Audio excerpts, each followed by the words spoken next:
When it comes to really getting any big purchases, a lot of what you have to do is you have to start budgeting first. Now, budgeting is super important. I'm a realtor, so I'm always gonna focus on the big purchase, which is a house. But really for anything, it's super important that you have a budget because you can keep track of where the money is going, where it's coming from, and how you can manipulate the money to work in your favor. Now, this is super important because if let's say you wanna get something, again, I'm gonna use the example as a house. So a house, for example, right? You wanna get a mortgage. Most people have to get a mortgage, not everyone can just buy things in cash. If you're somebody where you're gonna get a mortgage, which is most likely, then you need to have a budget so that you can do a monthly payment. Now, I've already done a video about how to get money for a down payment if you don't have money for a down payment. And I'll link that video right up here in the description below so you can check out that video. It's a great program, and if you're a Nevada resident, you can actually start getting a house without a down payment. And I would recommend checking it out if you are a Nevada resident. But for everybody else, if you don't have a program for that, you need to have some sort of way to get money to put a down payment or to have enough money put aside so that you can make your monthly payments during a mortgage. So if let's say, just to throw out easy numbers, if you have a mortgage of $1,000, right? Typically the bank is gonna give you 40% of that because 40% is usually after all the bills and everything, and it's something that's safe for them that they can use, and 40% is more of their being nice, but sometimes it even goes to 30%. So it kind of just depends.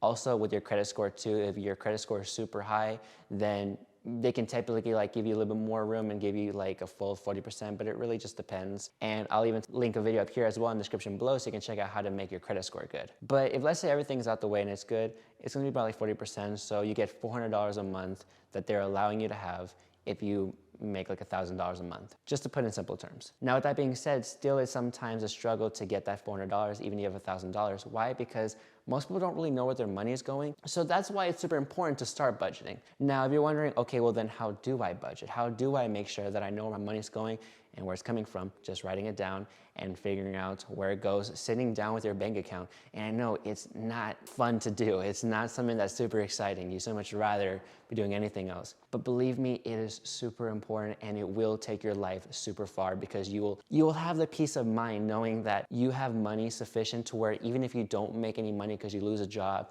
or let's say you have to pay some hospital bills or whatever it may be, stuff happens, life happens, and it's not your fault. However, how you react to things and how prepared you are for those things is something that you can definitely control. Now for me, the way I usually structure things, usually I put 50% of whatever money I get. So if you're somebody where you're employed, right, you have 50% of your paycheck that I would say goes directly into groceries. It goes into your electrical bill. It goes into paying for insurance, whatever it may be. Money that's important, stuff that you need to pay for on a weekly or monthly basis. You also have money that you want to start saving. So I recommend saving 20%. You can do 10%, but I really, really urge you to start going to 20%. And I urge you so much because having that savings account, being able to put money aside to put savings so that when there's a rainy day or something occurs that you're not really prepared for, you can start paying that off with the money that you put to aside. And it's something that just keeps you such a good peace of mind, and it relieves any kind of stress, and relieving that stress really helps you so you can start earning more money or focusing on ways to get you more money. And so you have 50% to the side.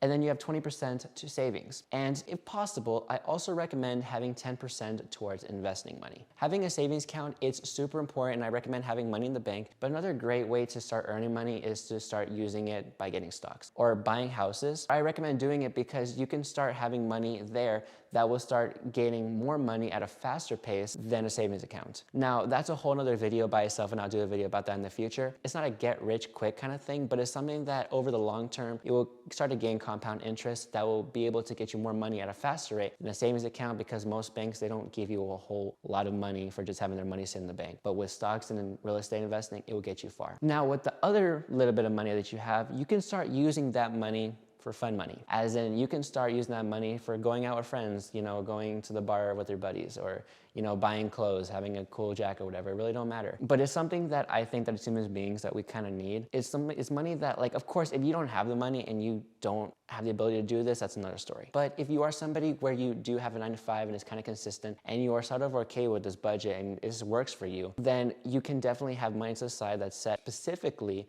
for having fun, and you won't have to feel bad about it because you know that this was money set aside specifically for this reason. And so if you want to do anything, I always recommend to start budgeting, because this is how you start a great foundation.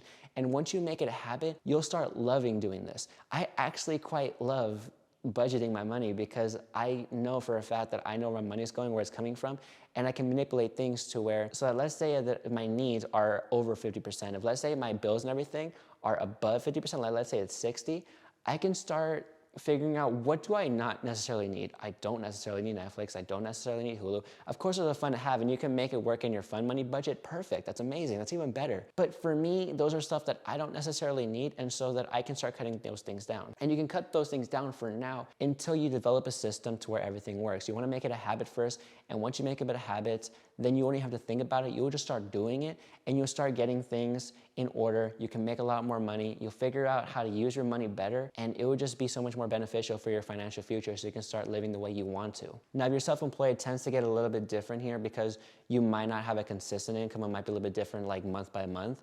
And it's something that I want to bring up, because you might, let's say, make $2,000 one month, you might make $1,000 the next month, maybe make $4,000 in the following month, and then the next month after that you make $0.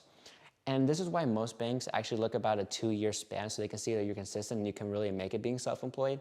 So even though your budget might be a little bit different, it's just really important just to start a budget. And like I said, you can play around with the numbers and percentages, but I just want you to know the foundation of it and why it's important and why you should start doing it. Now again, this is occurs for everything. I'm just a realtor here in Las Vegas, so I always urge people to start investing in their future as well as their home. And their home usually starts with their future, because that's what they're going to carry on for a long time and raise their family in. But anyways, I hope you enjoyed this video. Definitely hit that subscribe button down below if you like the content here. I'm making more content just like this in the future. And definitely hit that notification bell right next so you can be notified when I do make another video like this. Also, give me a big like down below if you enjoyed the video, or give it a dislike down below, whatever it may be.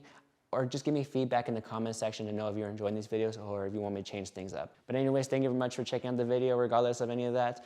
And have a great rest of your day, and I will see you on the next one.